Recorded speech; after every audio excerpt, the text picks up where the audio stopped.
기가 막히고 드라마틱한 네. 상황이 터졌습니다. 아, 그게 뭐죠? 예, 지금 이제 뭐냐면 홍장원 메모가 있잖아요. 네. 그 메모를 비서가 정리했다고 그랬잖아요. 비서관이. 예. 그 비서관의 정체가 안 나왔어요. 네. 근데 그 비서관의 정체가 드디어 나왔습니다. 아, 누구로 나왔죠? 예, 이 비서관이 바로 민주당의 박선원이었습니다. 그러니까 이제 민주당이랑 그 홍장원이랑 이제 짜고 치고 증언 조작 했다 이거죠. 예, 그렇습니다. 이거 지금 필적 조치를 그 필적 감정을 다 받아서 네. 감정서까지 나온 거예요. 이거는. 네. 예, 그렇기 때문에 이 필적이 박선원과 일치한다. 네. 박선원의 필적과 일치한다. 이거는 뭐를 말하냐면 민주당이 뭐를 했냐? 지금 내란을 네. 일으켰다는 강력한 증거가 나왔다는 겁니다. 예.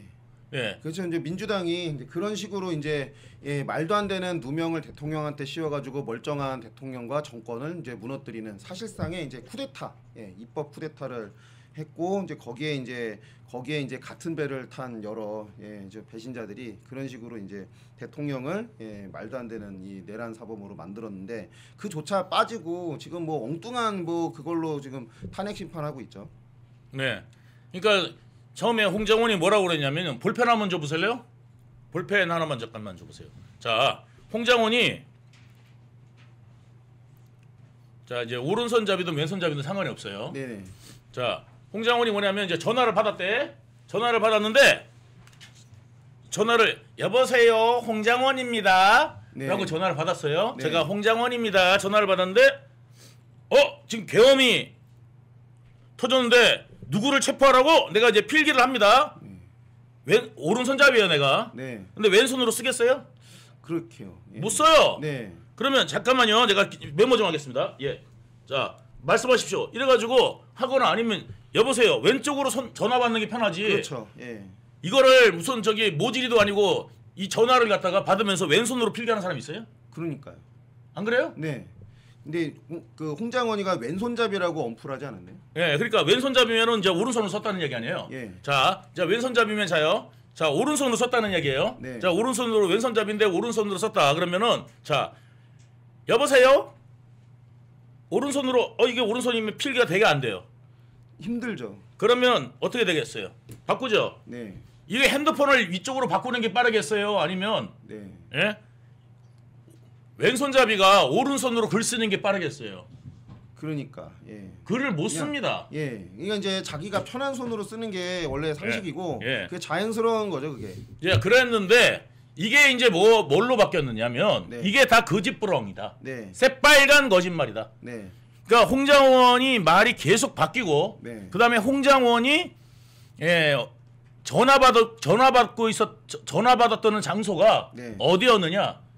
로비야, 로비. 로비요? 예, 국정원 로비에서 홍장원이 통화를 하면서 네. 그 시간대에 딱 들어가는 게 찍혔어요. 네. 무슨 말씀인지 아시겠죠? 네. 그러니까 사무실도 아니고 어디도 아니에요? 예, 거기 공간 앞에 네. 관사 앞에 공터도 아닌 거야. 네. 그 공터 앞에 관사 앞에 공터가 너무 어두워서 네. 예, 글을 갖다가 갈려 쓰다 보니까 네. 이거를 정서하느라고 비서관한테 맡겼다는 게 홍장원이 증언 아니었습니까? 그렇죠. 예. 그런데 그 증언을 했던 정서했다는 뭐예요? 정서했다는 것을 비서관 이름 나왔습니까? 안 나왔죠. 안 나왔죠. 이 비서관이 베일에 쌓였어요. 네. 그래서 외계인설까지 나왔어요. 네. 저 지렁이 글씨를 정서에서 옮겨 쓸 수 있는 거는 예? 누구? 외계인밖에 없다. 네. 그래서 비서관 외계인설까지 막 나오고 그 다음에 비서관이 우렁각시설 나오고 뭐 이랬는데 이제 딱 나온 게 뭐냐면 필적 감정을 해보니까 누구? 박선원의 필적이었던 거예요. 그러니까 박선원이 이 사람 체포한다고 해. 이렇게 된 거예요. 그렇죠. 예, 전모가 밝혀진 겁니다. 그러니까 체포 명단을 누가 썼어요? 박선원이 썼다는 겁니다. 심지어 불러주는 정도가 아니라. 예, 여러분 이게 지금 이걸로 인해서 대통령을 탄핵시키겠다고 하는 세력의 정체가 이제 명확히 나온 거 아닙니까? 그렇죠. 예, 민주당이 그냥 그런 식으로 시나리오를 각본을 쓴 겁니다. 헌재 재판만 지금 그 각본대로 되는 게 아니고 애당초 처음에 탄핵이 시작됐던 그 시점부터 민주당이 각본을 써주고 홍장원이가 그냥 거짓 증언으로 그렇게 이제 대통령 이제 탄핵이 시작된 거죠. 네, 그렇습니다. 이걸 이제 필적 감정을 했어요. 그래서 이제 감정서까지 나왔어요. 그래갖고 이게 메모 조작 이게 의혹 이거 이제 관련돼 가지고 여기 보면은 필적이 여러 가지가 있어요. 그래서 이 필적을 조사하니까 여기가 이 필적이 이런 게 지문과도 같거든요. 그래가지고 이 그 필적 전체를 감정한 결과 동일인이다. 누가 박선원과 동일인이라는 게 이게 밝혀진 겁니다. 예, 여기 내용을 보면은 예, 여기 이제 그 내용을 한번 보여주세요. 저기 자 기억 조국 예, 박찬대 그러니까 박선원의 메모, 홍장원의 메모지에 보면은 이제 박선원 메모, 그 다음에 이제 박선원 메모 해가지고 나오죠. 예, 그래가지고 청와대 비서관 시절에 썼던 글을, 그 다음에 이제 박선원 메모의 수첩, 트럼프 노벨상 그 글씨, 채, 그 다음에 여인영하고 통화할 때 박선원의 메모 해가지고 딱 보니까 이게 정확하게 일치하는 거예요. 예, 그래가지고 대진 문서 감정원에서 이거를 감정을 했습니다. 뭐라고 했냐면 필적 비교한 결과 감정서 4쪽에 나온다. 4쪽에 나온다. 감정인은 문서 A 홍장원 메모 필적과 B 문서 박선원의 평소 메모 필적은 서로 동일한 필적으로 추정됨. 예, 이게 지금 나왔습니다. 이런데도 불구하고 지금 말하자면 내란 조작을 했다는 이야기 아니에요. 예, 내란 조작이 밝혀지고 있는데 지금 이 사람 빨리 지금 긴급 체포해야 됩니다. 이게 박선원. 근데 만약에 이제 홍장원이라도 빨리 긴급 체포해서 서로 말 맞추기를 방지를 해야 됩니다. 이런 경우는 긴급 체포 들어갑니다 원래. 아, 그렇죠. 예. 게다가 이게 국정을 논단한 거 아닙니까? 이거야말로 국정농단 세력 아닙니까? 여러분 지금 국정농단 세력입니다. 이거 뭐 국회의원 아니라 하랍이라도 긴급 체포 들어가 갖고요.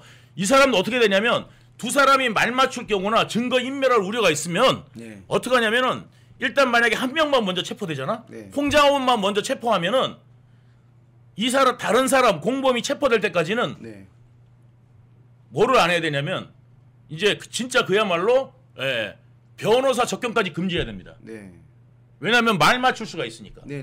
예, 그래가지고 완전히 그 격리 놓고 있다가 나머지 이제 그 박선원이 이제 잡혀 들어오면은 이제 조사받으러 가는 거예요.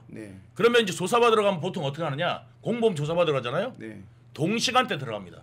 그래갖고 동시간대 가갖고 동시에 말을 시켜야지. 동시에 말을 시킵니다. 동시에 말을 시켜가지고 뭔가 말이 틀리냐 맞냐 이거를 갖다가 정확하게 다치기 때문에 불가능합니다.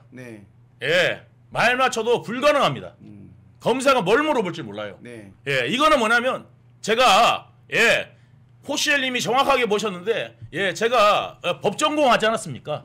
예, 제가 저기 의왕에 예, 있어요. 의왕에 그 담장 높은 제가 저거 서울구치소 법학과 출신 아닙니까? 예, 그래서 조사를 한두 번 받아봅니까? 예, 그러니까 공범일 경우는 이렇게 조사를 합니다. 예, 그래서 지금 이게 국정농단 세력이자 저야말로 뭐냐면 바로 내란 음모 세력이 바로 이제 밝혀졌다. 이렇게 지금 되기 때문에 여러분들이 이제 구호를 바꿔야 됩니다. 대통령은 당연히 지금 나와야 되고요. 예, 당연히 나와야 되고요. 이 내란 세력을 갖다가 빨리 즉각 구속하라라고 지금 해야 됩니다. 홍장원을 즉각 구속하라고 지금 외쳐야 된다. 이 말씀을 드립니다. 예, 맞습니다. 지금 뭐 홍장원이 그렇게 이제 본인의 비리나 비위 뭐 이런 거를 좀 감추고 그리고 이제 그 라인에서 밀려나서 본인의 출세가 좀 약간 막혀 있다라는 이런 것 때문에 이제 배신이나 배반을 생각한 것 같은데 그거를 아주 교묘하게 민주당에서 잘 치고 들어와서 이렇게 어마무시한 이 내란 선동을 해버린 거죠.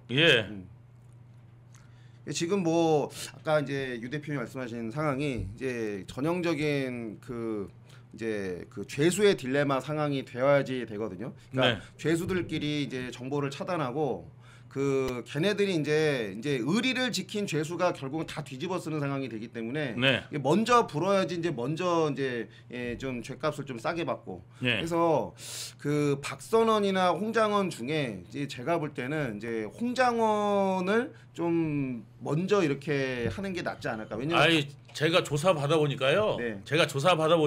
네. 니들 이제 홍장원이나 이런 애들도 네. 이제 공무원법 먹고 네. 국정원에 있어 봤겠지만 네. 이게 피고인이 돼가지고요. 네. 피의자가 돼가지고 네. 조사받는 거 야 다르다. 느낌이 좀 다르다. 완전 다릅니다. 예, 완전 다릅니다. 네. 그래서 지가 직접 피의자가 돼서 조사받아 보면은 네. 이제는 바로 감옥이고 네. 말하는 거 하나하나가 증거거든요. 예. 그렇기 때문에 이게 지금 시간 싸움이다. 누가 먼저 부냐. 예. 그래가지고 먼저 불면은 아무래도 유리하겠죠. 그렇죠. 예, 늦게 부는 놈은 불리하겠죠. 예. 그렇기 때문에 이게 먼저 부는 게 유리합니다. 맞아요. 그래가지고 이거 분명히 100% 붑니다. 안 부는 놈 없어요. 네. 그렇게 막 의리하고 형님 제가 누굽니까요? 제가 의리아입니까요? 예. 나 1년 버텼다 재명아 진짜. 그러니까 나 1년 버틴 사람이야 재명아. 야 근데 어떻게 그렇게 뒤통수를 때리냐? 이제 재명이 얘기할 때가 아니고.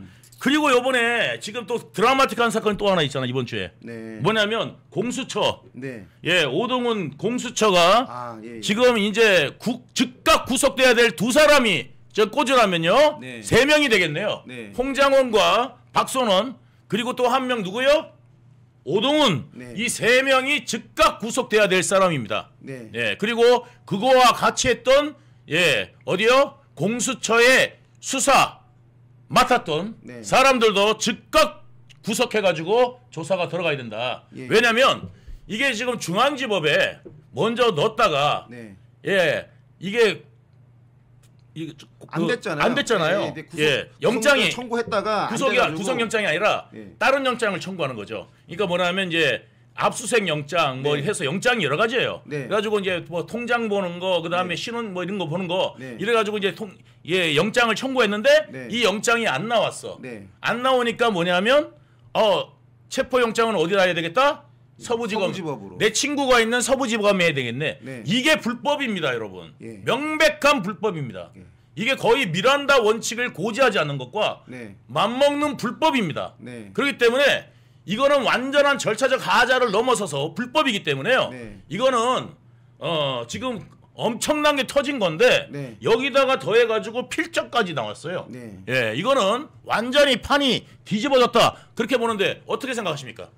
그러니까 이제 다른 사건도 아니고 대통령을 탄핵하고 뭐 내란죄니 뭐니 막 그렇게 선동해서 일단은 막 우격다짐으로 대통령을 잡아 넣었는데 근데 거기에 관련한 모든 절차가 다 위법이고 조작이고 그 다 그냥 뭐 거짓말이었다는 게 이제 밝혀진 건데 그리고 영장을 청구할 때 그 최소한의 방어권도 다 박탈하고 그렇게 이제 체포 구금까지 했는데 영장 청구했다가 그렇게 기각당한 사실을 다 누락한 상태로 하는 거는 애당초 이제 이 영장을 구성하는 요건 자체가 다 그냥 무효가 되는 거고. 맞습니다. 그래서 지금 이제 얘기하는 게 대통령이 지금 불법 체포 감금 구금되어 있는데 이거는 거의 뭐 이제 구속을 넘어서 거의 납치 수준인 거잖아요. 대통령을 아예 정권을 납치해버린 이 범죄자, 이 내란을 지금 저지르고 있는 상황을 이제 국민들도 이제 슬슬 다 깨닫는 상황이고 바로 이제 대통령이 이제 풀려나야 되는 상황이라고 밖에 볼 수가 없습니다. 지금 그 워낙에 법적으로도 궁색한 처지니까 무슨 여론까지 나오냐면 지금 이제 그 탄핵 인용이냐 기각이냐 이걸 넘어서 아예 각하를 해야 된다. 그러니까 왜냐하면 그 탄핵을 지금 추진하기 위해서 치러졌던 모든 절차가 다 위법이잖아요. 그러니까 애당초 각하 요건인 거지. 그거를 심사해서 뭐 인용하냐 기각을 하냐 이 요건 자체가 안 되는 거예요. 맞아요. 그래서 이제 법을 좀 아시는 분들이나 그다음에 헌법 뭐 대가들 뭐 지금 시국선언 하시는데 다 각하해라 뭐 이런 식으로 얘기하지 무슨 인용이니 기각이니 이런 법리 다툼으로 따질 만한 상황에서 이미 벗어난 거예요. 이게 사실은 뭐냐면 지금 이제 워낙 프레임을 강력하게 감아놔가지고 사실상 관성의 법칙에 의해 가지고 거의 이게 인용된다고 봤어요. 사실상. 실질적으로 제가 여러분들한테 말씀을 안 드려서 그렇지 네. 법조계의 대부분이 뭐냐면 이야기하면 인용될 거다. 네. 이렇게 보는 게 우세했는데요. 네. 요즘에 지금 기류가 완전히 바뀌고 있습니다, 여러분. 그렇죠. 예. 이게 언제부터 바뀌었냐면요. 지금 공수처에 네. 공수처에서 그 법원 쇼핑한 거. 네, 맞아요. 법원 쇼핑부터 분위기가 바뀌기 시작했어요. 법조계에서. 네. 예. 그러는데 지금 오늘 또 결정적인 게 터진 게 뭐냐면 홍장원에 네. 이게 그 썼던 것이 네, 메모. 이게 썼던 것이 메모가 네. 이것이 지금 허위라는 게 드러났다. 네. 이거는 범죄입니다. 지금 뭐냐면 오동훈이 공수처가 한 것도 범죄거든요. 예. 사실은. 그렇죠. 그래가지고 대통령 불법 감금에 해당되는데 네. 심하게 따지면 네. 예 불법 감금에 해당될 수 있어요. 맞죠. 예 아무리 약하게 봐도 뭐냐면은 도덕적으로는 절대 안 되는 거예요. 네. 예 허용될 수가 없는 거예요. 네. 이게 기본적으로 그런데도 불구하고 이게 지금 이게 이러면서 지금 판이 바뀌기 시작하고 지각 변동이 되고 있었는데 네. 결정타를 때린 게 뭐냐면 이거 지금 필적 감정 나왔는데 이게 야당이 오히려 글씨 써놓은 대로 된 거다. 네. 이건 뭐 끝난 거죠. 그러니까요. 예. 그러니까 지금 모든 절차가 다 민주당이 시나리오를 써갖고 이제 말하자면 홍장원이나 뭐 광모시기 뭐 그런 사람들은 이제 말하자면 배역으로 써가지고 연기시킨 다음에 이제 거짓말로 탄핵을 진행을 한 거고 헌재에서 이루어지는 절차도 다 뭐 태스크포스니 뭐니 거짓말로 다 시나리오 써갖고 그냥 우격다짐으로 진행되고 있는 거를 이제 다 이제 국민들이 알고 이제 알아가는 상황인 겁니다. 이거 필적 감정 누가 했는지 아세요? 아 누가 했나요? 누가 의뢰한 건지 아세요? 대통령 엄청나게 싫어하는 네. 거기 유튜버 한 명 있죠. 대통령을 싫어하는 유튜버. 예전에 그 대통령 엄청나게 씹어대던 유튜버 있어요. 네. 거기가 참 세상은 아이러니해. 네. 예, 이 두 사람이 같이 했다 그러는데 네. 한 명은 뭐냐면은 저기 신혜식, 네. 예, 신혜식하고 그 다음에 누구냐면 거기 갑자기 이름이 생각이 안 나요. 변희재요? 변희재. 신혜식 변희재가 신혜식하고 변희재가 한 명은 네. 사요나라 잘 다녀오세요 이분하고 네. 네. 그 다음에 대통령 네. 엄청나게 까대든 네. 이 변이 그러네. 이거 정말 아이라는 거 아닙니까? 예? 아니 나 헷갈려 죽겠어요. 그래서 이게 사람들이 이거 맞아? 지금 오히려 지금 그러고 있는데 예 이거 우리가 가끔 가다 보면요. 네. 정말 이런 분들이 또 일을 내요 또 이런 약간 좀 오타쿠 기질이라고 그럴까? 그러니까. 아무튼 일을 내 이런 사람들이 그쪽의 어떤 판단은 기각된다는 판단을 내리는 쪽인 거죠. 그쪽은. 네네. 저는 이제 기각 이전에 아예 각하해야 된다. 저는 그 생각이고요. 네. 그러니까 애당초 어떤 법적인 절차를 구성하는데 형식 절차 자체가 다 위법이고 거짓말이고 조작이다 보니까 이거를 판단의 대상으로 다루는 것 자체가 이건 말이 안 되는 겁니다. 판단 이전에 이미 각하가 됐어야 될 상황이다. 네, 그 각하입니다. 이거는 뭐냐면 헌법재판소에서 이거 어떻게 할 수가 없어요. 이거를 만약에 이걸 인용한다? 그러면 진짜 뭐 그거는 내란 납니다. 그렇죠. 그냥 나 목숨 걸 거예요. 네. 거실 거예요, 안 거실 거예요? 그럼요. 다 걸려 있어요. 지금 제가 볼 때는요. 누가 이기냐를 가늠하는 가장 간단한 해석은 뭐냐면요. 어느 진영이 목숨을 더 많이 걸었냐 이건데 처음에 이제 탄핵 시작할 때 초반에는 좌파의 목숨이 많이 걸려 있죠. 왜냐하면 애당초 정권을 얻은 거나 국회 의석을 확보한 거 전부 다 범죄잖아요. 부정선거란 범죄로. 맞습니다. 그러니까 이미 부정선거가 밝혀지면 다 사형당하는 예비 사형수들이고 걔네들이 이제 한 수십 명 수백 명이 이렇게 목숨 걸고 대통령을 불법으로 탄핵을 시도하고 우파 진영 내에서는 대통령 한 명이 지금 그냥 아주 확실하게 목숨을 건 사람인데 시간이 지나면 지날수록 시민 세력들도 진짜 목숨 건 사람들이 많이 나오게 생겼고 그래서 결국은 우리 이쪽 우파 진영이 이제 목숨 건 사람들의 총량이 좌파보다 많아집니다. 저기 PD님 저기 있잖아요. 그 홍장원 메모 원본 있잖아요. 그거 한번 띄워주실래요? 홍장원 메모 원본 한번 띄워주실래요? 이제 준비하시는 동안 한 말씀을 이제 더 붙이자 그러면 지금 이번에 이 건들은 두 건은 연타로 타진 이 건은 여러분들 정말 큰 소리 외쳐서 이제 우리가 드디어 횃불을 들어야 된다. 촛불이 아닙니다. 이제는 횃불을 들 타이밍이 왔다 이렇게 말씀드립니다. 자, 저기 지금 보시다시피 홍장원의 원본 메모예요. 그거를 이제 오른쪽에 정리했다는 게 저건 거예요. 정서로 옮겼다는 게 저거예요. 자, 정서로 옮겼다는 게 저건데, 자, 여러분들 제가 드리고 싶은 말씀이 뭐냐면 저 홍장원의 저 메모 있죠. 저 메모보다 더 불가사의한 게 저는 변희재야. 아, 그래요? 왜 그러냐면 나는 변희재의 아이덴티티가 저거보다도 더 나네. 변희재의 정체는 뭘까요? 변희재요? 예. 글쎄요. 예. 그분이야 뭐 어떤 말도 다 가능하신 분이니까. 예. 아니 그 나는 아니 변희재 예전에 그 저기 그 태블릿이요?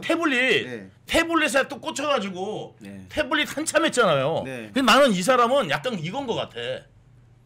뭐냐면 이게 이상한데 이게 맞는 것 같은데.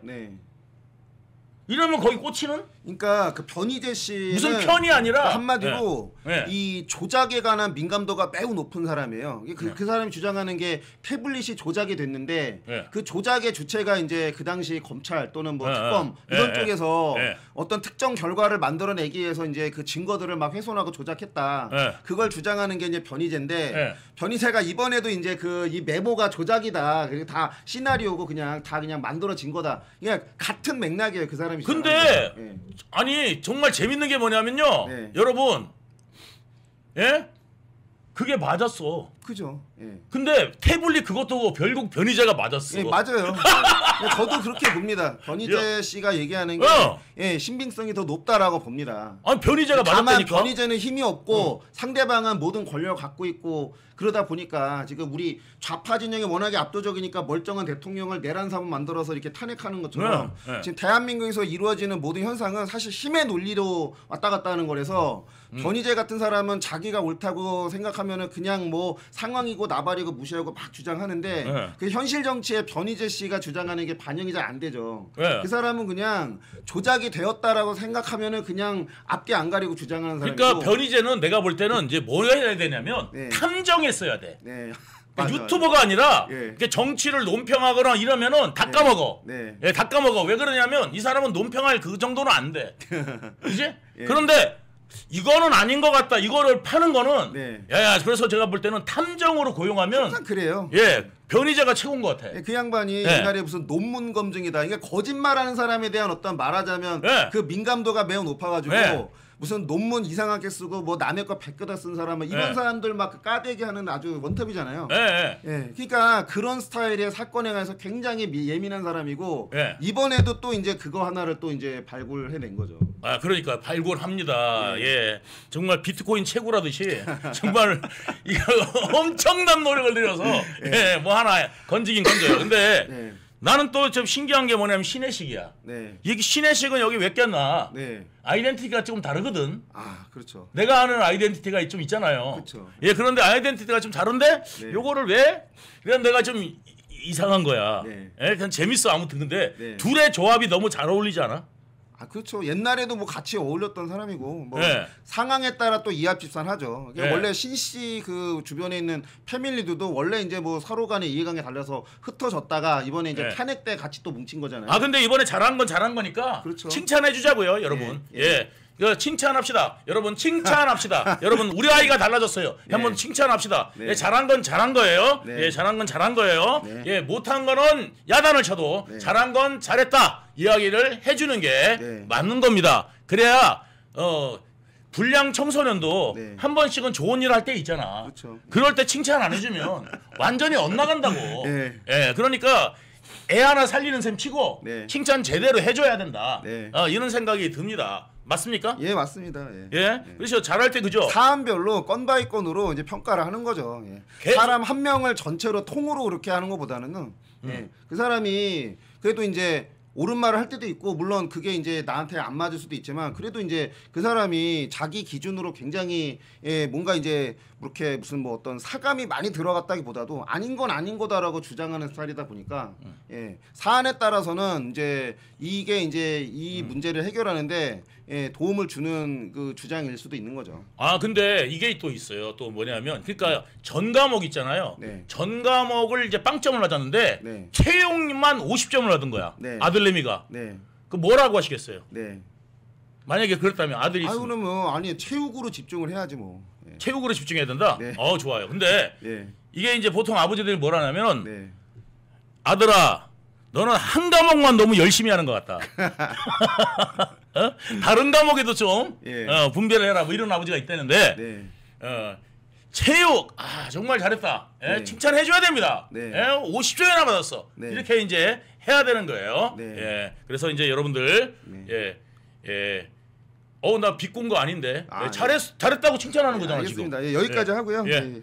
비꼰 거 전혀 아닙니다. 예. 비꼰 거 전혀 아니고요. 예. 잘한 건 잘했다고 네. 이야기합니다. 예. 여러분 이제 역전됐다고 외치십시오. 네. 여러분 그리고 여러분 모두가 외쳐주십시오. 그 다음에 지금 언론사 댓글마다 해명하라고 지금 요청하십시오. 뭐냐면은 박선원에 대해서 댓글을 많이 달아주십시오. 지금 네이버 가셔갖고요. 여러분 이 방송 끝나면 네이버로 다 달려가셔가지고요.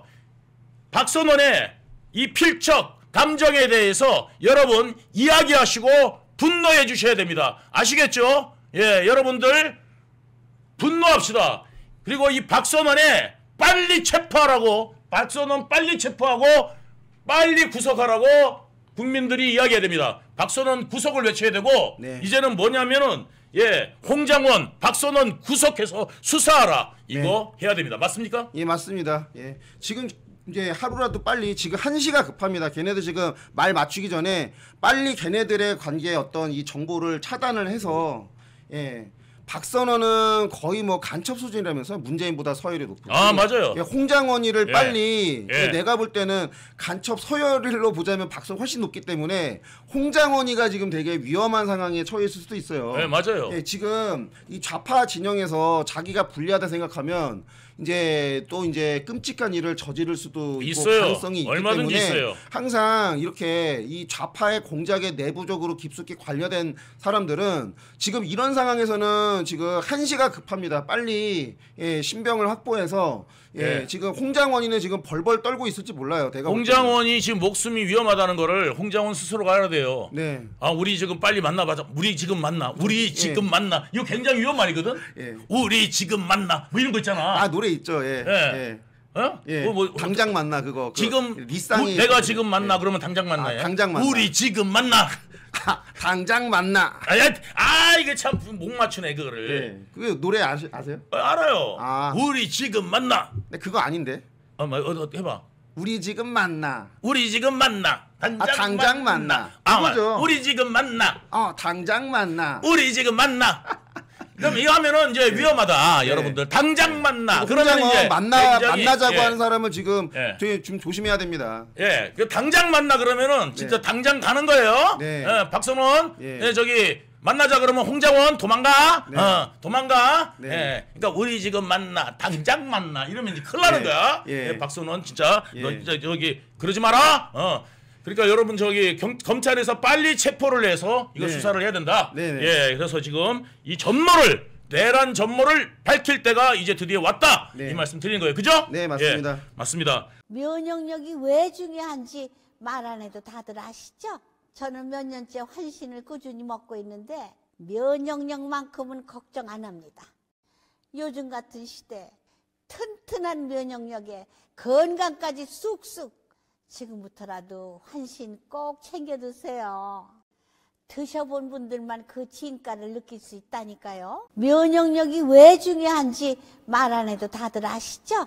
저는 몇 년째 환신을 꾸준히 먹고 있는데 면역력만큼은 걱정 안 합니다. 요즘 같은 시대 튼튼한 면역력에 건강까지 쑥쑥 지금부터라도 환신 꼭 챙겨 드세요.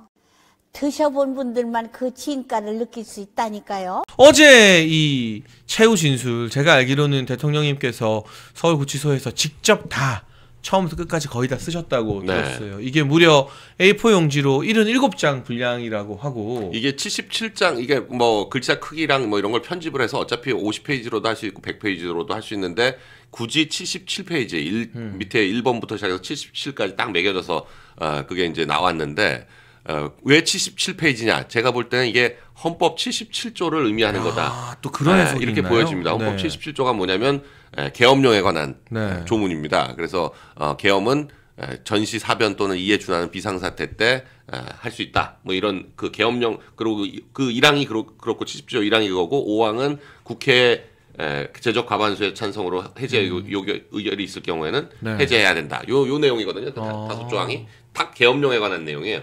그래서 77페이지로 맞췄구나.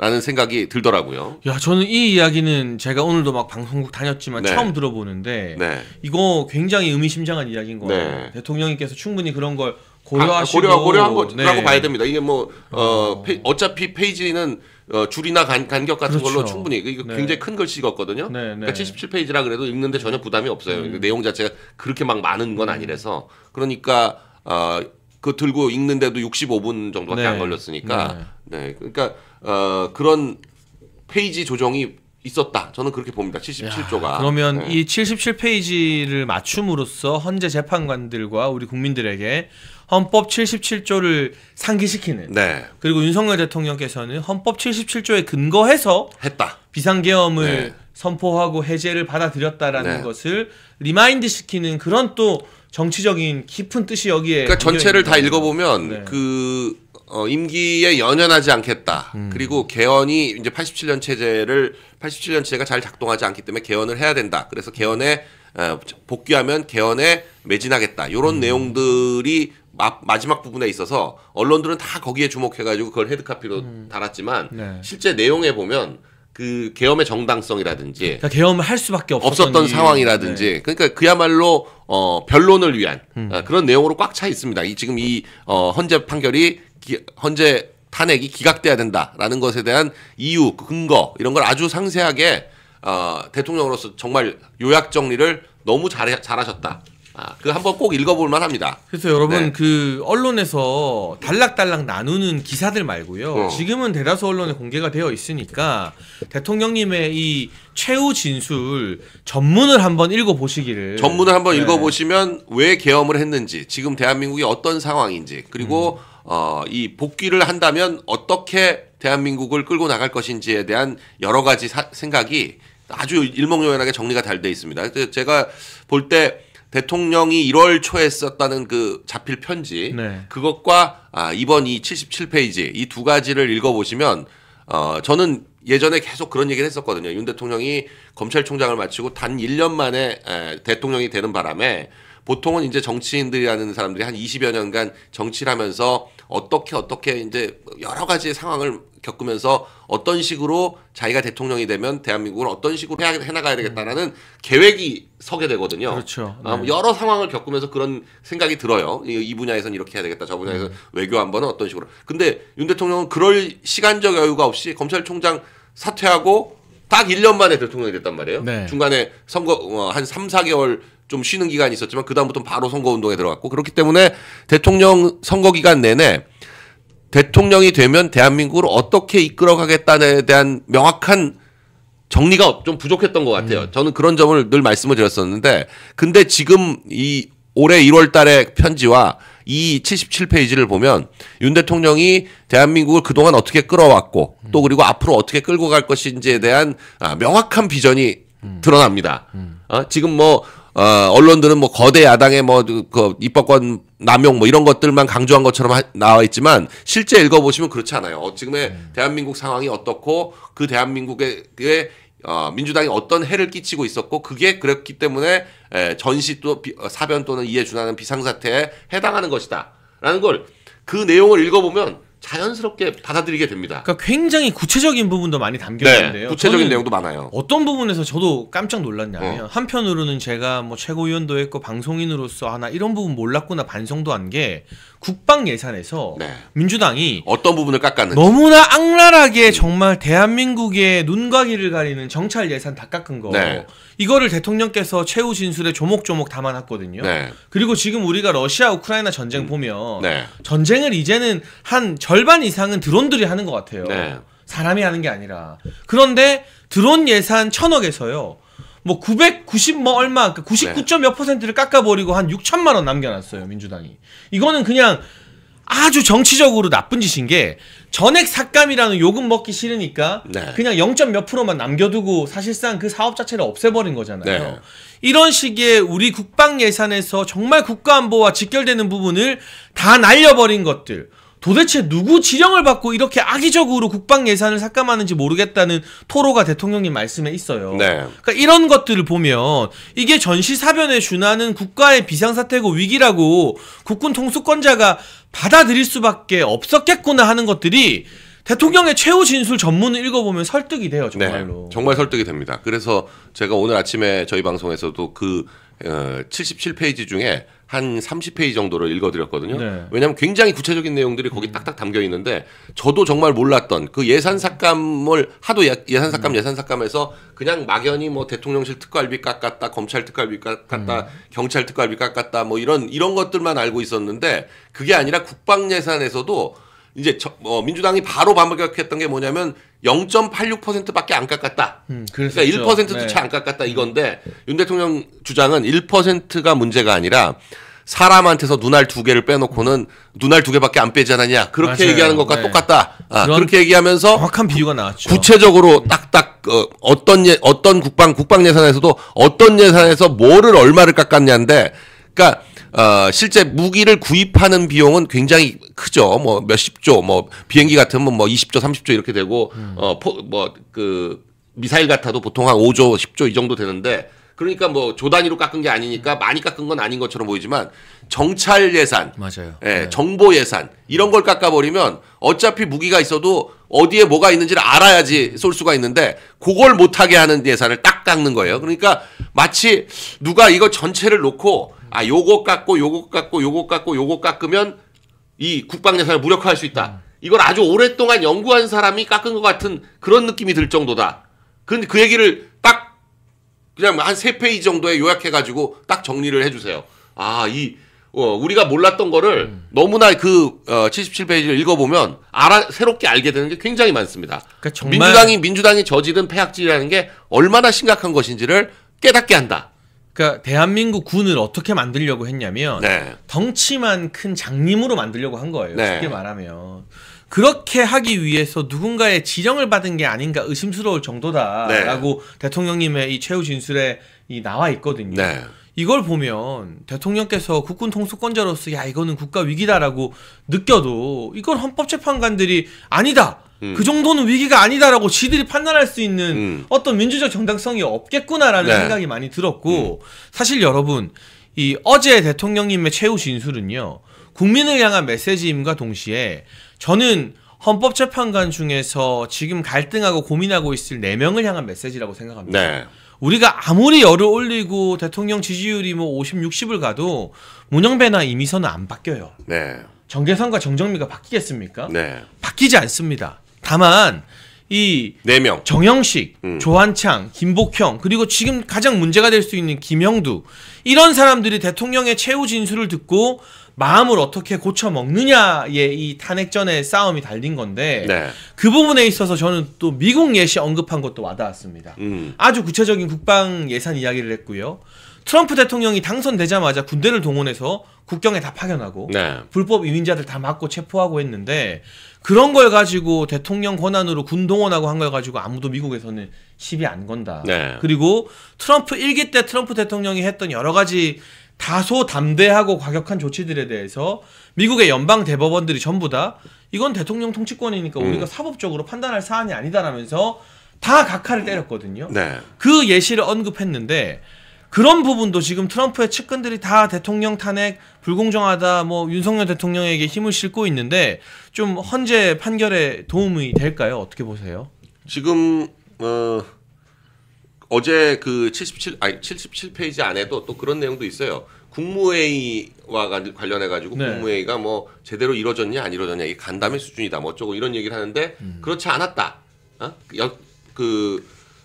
이상민 장관이 얘기했는데 100회 이상의 국무회의에 참석했지만 그 국무회의처럼 열띤 토론이 오간 적이 없었다. 그렇죠. 그리고 국무회의가 간담회라면 뭐하러 의결 정석수를 채울 때까지 기다렸다가 국무회의를 시작을 했겠냐. 의결 정석수가 11명이 돼서 차야지 국무회의를 시작하려고 기다렸던 거는 국무회의이기 때문에 그랬던 거고 뭐 부서를 했네 안 했네 뭐 조금 그 시간이 짧았네 그건 긴급한 국무회의니까 시간이 짧을 수밖에 없고 그걸 해제하는 국무회의는 1분 만에 끝났다. 계엄령을 해제하는 국무회의는 그런 아주 그러니까 절차적으로 지금 이 내란죄를 빼고 나니까 지금 남는 게 뭐냐면 결국 이 내란이 이 계엄령이 적법했냐 아니냐 뭐 요거를 따져야 되고 그리고 계엄령은 근데 많이 보면 적법하다고 볼 수밖에 없는 게 헌법에 나와 있는 대로 한 거고 그렇죠. 헌법에 나와 있는 대로 해제를 했기 때문에 계엄령을 한 걸 자체를 문제 삼을 수가 없어요. 그러니까 계엄령을 하는 절차상의 문제라든지 아니면 계엄령을 발동하는 데 있어서 실질적 요건이 위배됐다든지 뭐 이런 걸 가지고 문제를 삼아야 되니까 지금 결국 핵심은 전시사변 또는 이에 준하는 비상사태였느냐 여부 그거하고 국무회의를 제대로 했느냐 요 두 가지가 지금 결국 결정적인 사유가 되거든요. 근데 그 두 가지를 설득하는데 아주 적절한 예들을 들어가면서 대통령이 진술을 하고 있습니다. 그 중에 또 뭐가 있냐면 김영삼 대통령 때 금융실명제 발표. 그렇죠. 이것도 당일 국무회의에 그때도 물론 국무위원들 부서 같은 거 없었고 국무회의도 국무위원들이 모일 때까지 국무위원들한테 미리 사안을 알려주지도 않았고 아무도 모르고 그날 거기 들어갔다가 그냥 그 자리에서 얘기 듣고 국무회의에서 의결해가지고 비상재정명령을 내렸던 건데 그것도 이제 그 당시 대법원에서 그 당시 헌법재판소에서 문제가 없다고 했었습니다. 그러니까 그 사례를 들면서 이 국무회의가 실질적인 국무회의였고 뭐 부서를 했니 안 했니 이런 건 아주 지엽적인 문제에 불과하다 이런 얘기를 또 하시고 계십니다. 그런데다가 이 미국의 사례 이게 굉장히 중요한 게 탄핵이라든지 뭐 이런 것들이 기본적으로 다 우리 대통령제가 다 미국의 대통령제를 사실상 따온 거기 때문에 미국 법에 다 기반을 두고 있죠. 네. 그러니까 우리 대통령이 가진 권한이 어느 정도냐? 미국 대통령이 가진 권한과 비슷하기 때문에 그걸 예로 들 수밖에 없어요. 근데 미국에서는 군을 동원해 가지고 뭐 주방위군이나 뭐 여러 가지 형태의 군을 동원해서 실제 많이 하거든요. 뭐 별일 다 합니다. 그런 이민자 체포하거나 추방하거나 하는데 주방위군을 동원해요. 왜냐면 경찰력으로 도저히 안 되니까. 네.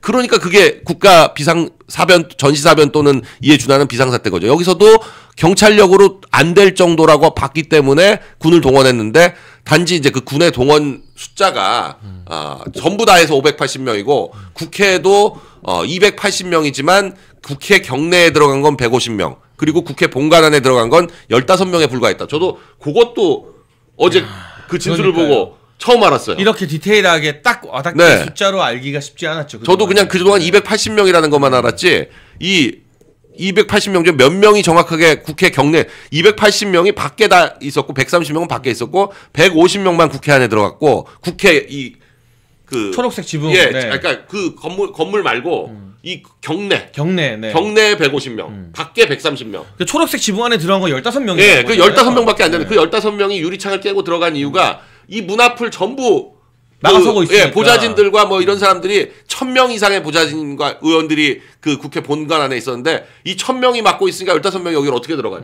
그러니까 불 꺼진 곳에 유리창을 깨고 들어갔다. 이런 얘기도 저는 어제 처음 알았어요.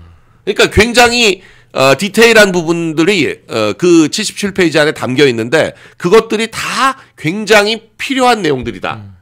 그동안 문제 제기됐던 것들을 아주 조목조목 제대로 반박하고 있다. 별로 길지도 않습니다. 그러니까 한번 꼭 읽어보셨으면 하는 그런 생각이에요. 네, 그래서 여러분 아시겠지만 트럼프 대통령이 공식 행사에서 직접 소개할 정도로 측근이라고 할 수 있는 미국의 고등창 변호사는 여러 공식 행사 등을 통해서 계속해서 트럼프 대통령이 윤석열 대통령 탄핵에 대해서 공정성을 한국 헌법재판소가 기해한다라고 선언하도록 자기가 측근으로서 돕겠다, 촉구하겠다라는 입장을 밝힌 바 있고요. 이게 또 아시아투데이 단독 보도로도 나왔고요.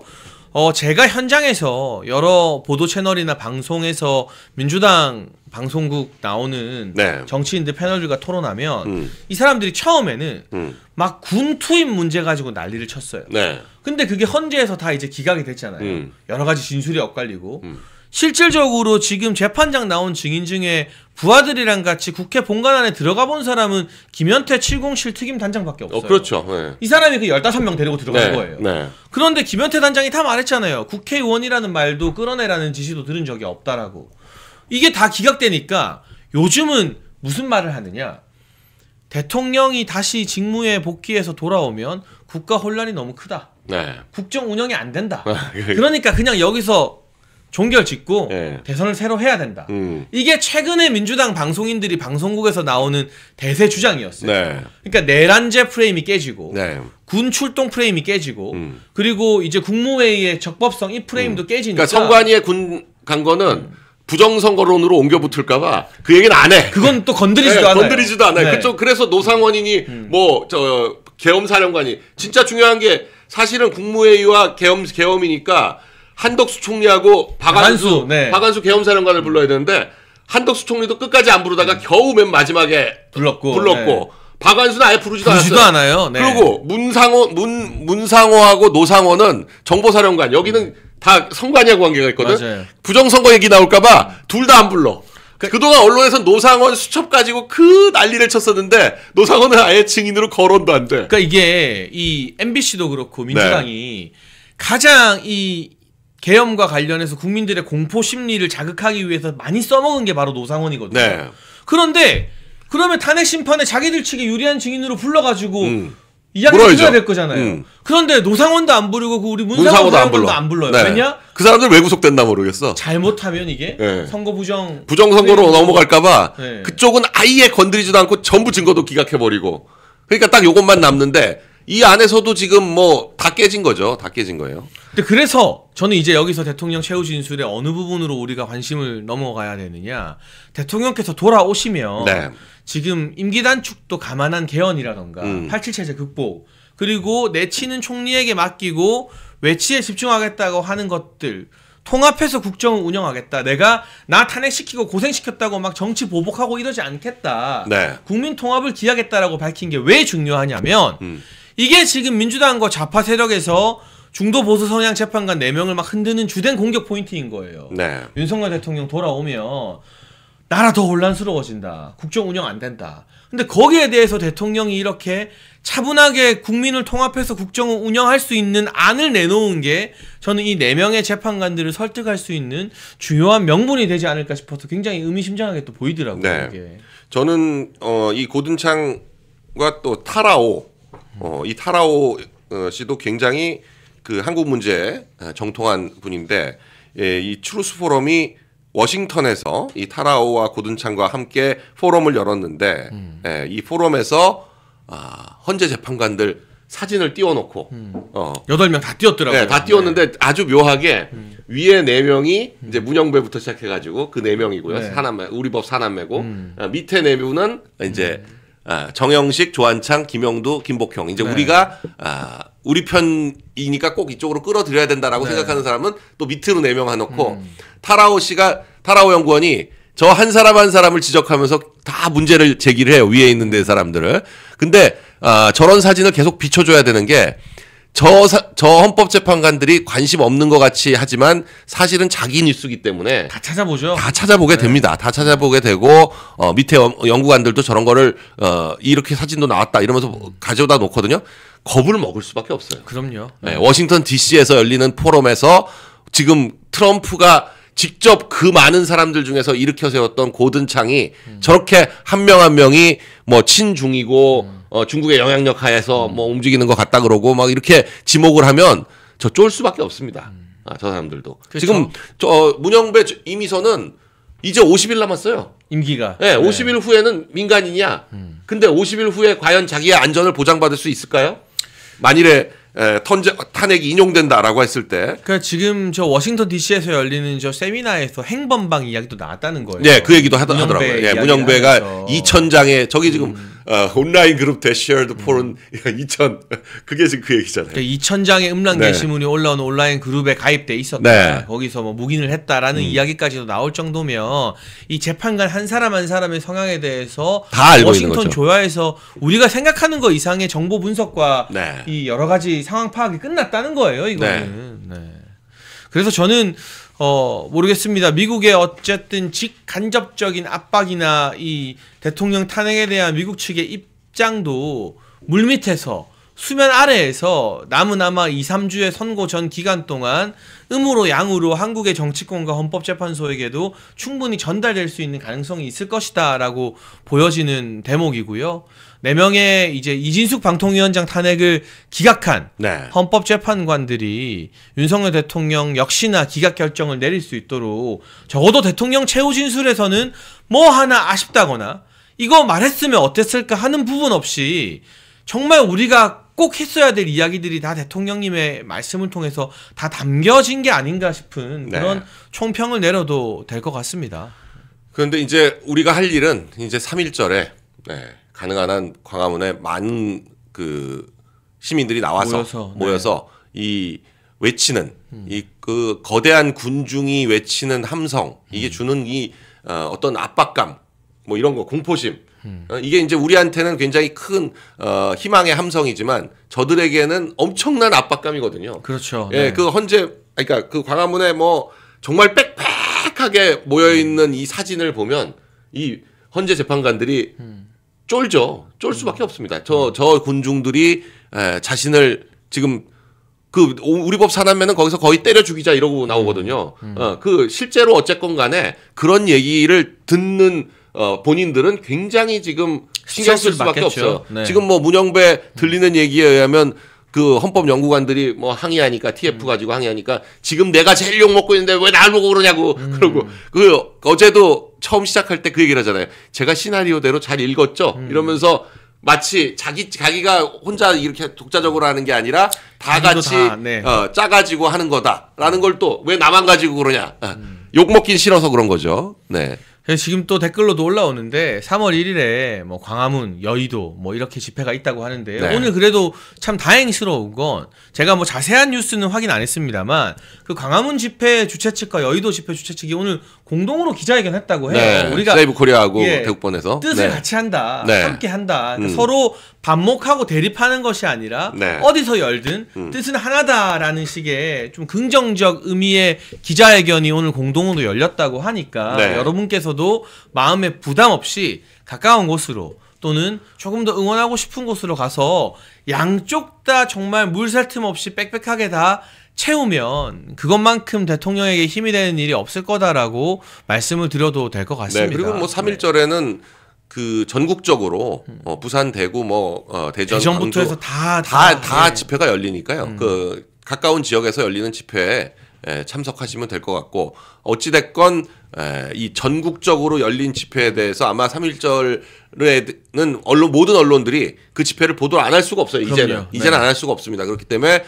그게 주는 압박감. 사실 뭐 흘러나오는 얘기에 의하면 박근혜 대통령 탄핵 때도 사실은 5대3의 분위기로 시작을 했었는데 설득당했다고 하죠. 그 5한테 설득이 당했는데 그 설득당한 주된 요인이 이 주말마다 열리는 촛불 집회의 인원수가 점점 늘었다는 거 아니에요. 그러니까 그리고 마지막 3월 1일 그때 열렸던 게 아마 어마어마하게 많이 모였었던 것 같은데 촛불 집회가 그것 때문에 압도당했다 그런 얘기가 있어요. 그런 것처럼 헌법재판관들이 그게 단순히 뭐 법리니 뭐니 이게 지금 헌법재판은 헌법재판이 아니고 그냥 그야말로 국민 여론에 따른 재판이다. 지금 근데 모든 여론조사가 반반이잖아요. 뭐 탄핵 인용이냐 기각이냐 하면 되게 그냥 오차 범위를 감안하면 무조건 되게 한 50대 50으로 나오고 있고 대통령 지지율도 50%대 초반에서 나오고 있고 그리고 저는 이제 계속 그런 얘기를 했었거든요. 그러니까 이재명과 다른 뭐 김문수나 오세훈이나 이렇게 조사하지 말고 윤 대통령 지지율 조사하고 이재명 지지율을 조사해봐라. 그러면 누가 더 많이 나오는지 나올 거다라고 했는데 아시아투데이에서 실제로 한번 그런 조사가 있더라고요. 2월 16일인가에 나온 조사가 있는데 윤 대통령이 40%대 윤 대통령이 한 10% 앞서요. 이겼어요. 이재명보다. 그러니까 지금의 상황을 놓고 보면 지금의 여론대로 가면 4대4가 맞죠. 아니더라도 5대3이 맞아요. 그러니까 지금 국민 여론이 이렇게만 받쳐줘도 제가 볼 때 헌재에서 기각적으로 판결문을 쓰고자 하는 재판관들이 이 인용하자고 하는 재판관들한테 밀리지 않는 4대3은 안 밀리거든요. 근데 6대2나 8대1, 7대0, 7대1 정도 되면 그러면 한 명이 혼자서 그 반대하기가 쉽지 않아요. 백기 들어버리는 거죠. 분위기상. 그러나 4대4나 5대3이면 그냥 소신대로 가는 거죠. 그래서 여러분 뭐 저도 나름대로 이제 판사 출신, 법조인 출신의 정치인들, 국회의원들 전현직 통해서 헌재 분위기 취재하면 이게 100% 팩트에 가깝게는 아니겠습니다만 대략적인 분위기가 전해지잖아요. 네. 현재 구도가 4대 3대 1 정도라고 합니다. 네. 저기 좌파 4명은 똘똘 뭉쳐 있는 거고 이제 정영식, 김복형, 조한창 3명이 아무래도 기각에 좀 무게를 두고 있고 네. 김영두 재판관 1명이 나머지 1로서 좀 왔다 갔다 하는데 왔다 갔다 한다. 이게 최종 선고 일정을 잡고 통보하는 건 결론이 난 뒤에요. 네. 근데 그 사이에 계속 평의를 열면서 자기들끼리 치열한 눈치 싸움이 벌어지는 거거든요. 여기서 이 김영두 재판관이 어느 쪽으로 오느냐, 물론 5대 3이라도 탄핵은 기각이 되지만 이 5대 3이라는 게 3명 입장에서는 또 부담스러운 결과거든요. 그러니까 이게 4대 4가 나오는 게 사실은 제일 깔끔합니다. 네. 그래서 이 김영두 재판관이 어디 쪽으로 움직이느냐 등등의 이 헌재 내부의 어떤 무게추가 들썩들썩거릴 텐데 이건 결국 누가 만드느냐? 재판 다 했죠. 변론 다 했죠. 최후 진술도 대통령께서 하셨죠.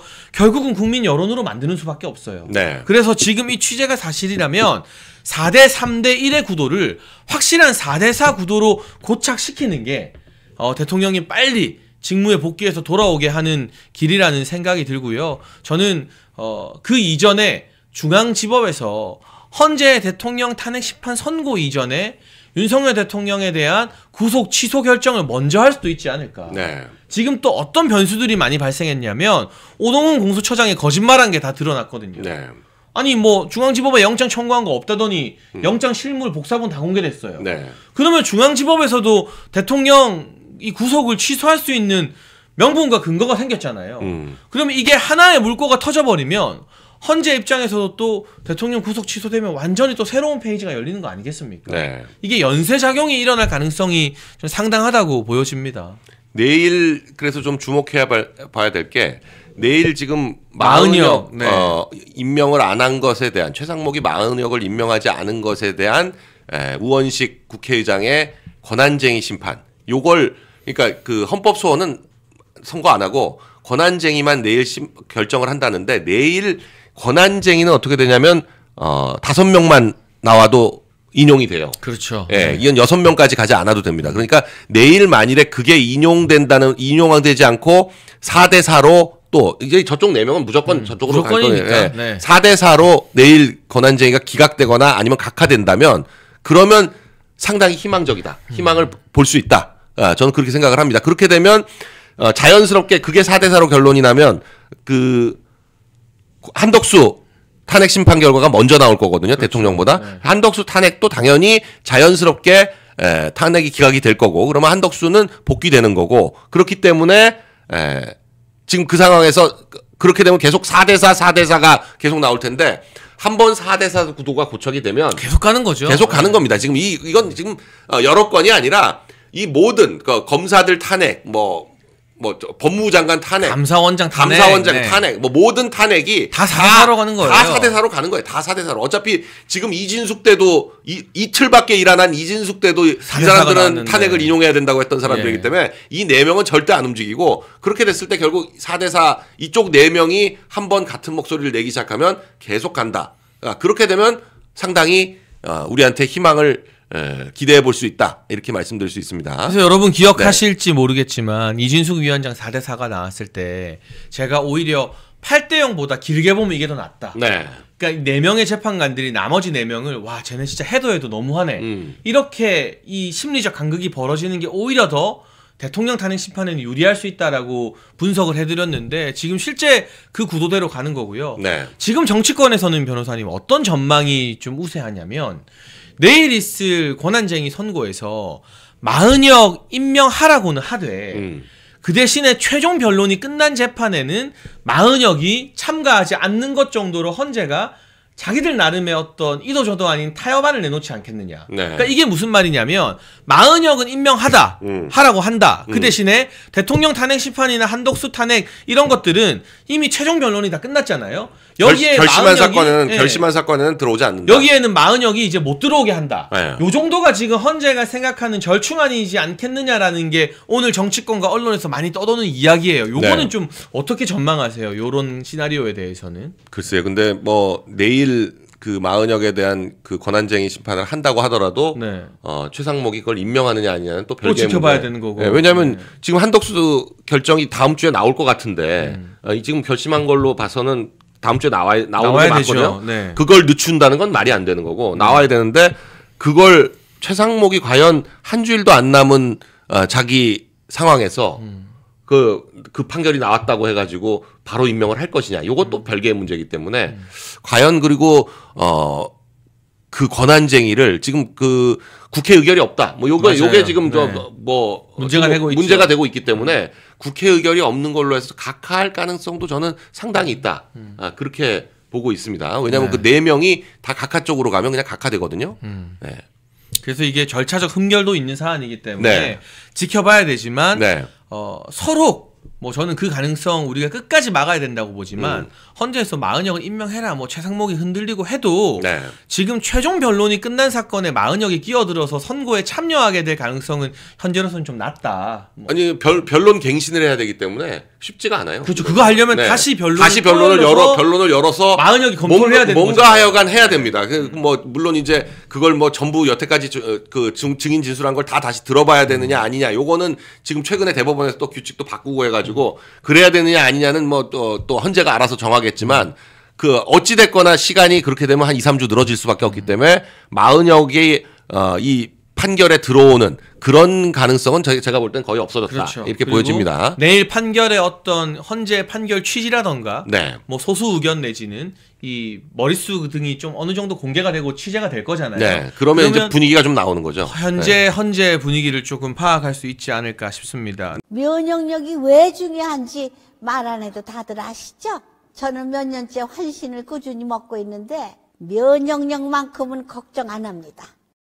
요즘 같은 시대 튼튼한 면역력에 건강까지 쑥쑥 지금부터라도 환신 꼭 챙겨 드세요. 드셔본 분들만 그 진가를 느낄 수 있다니까요.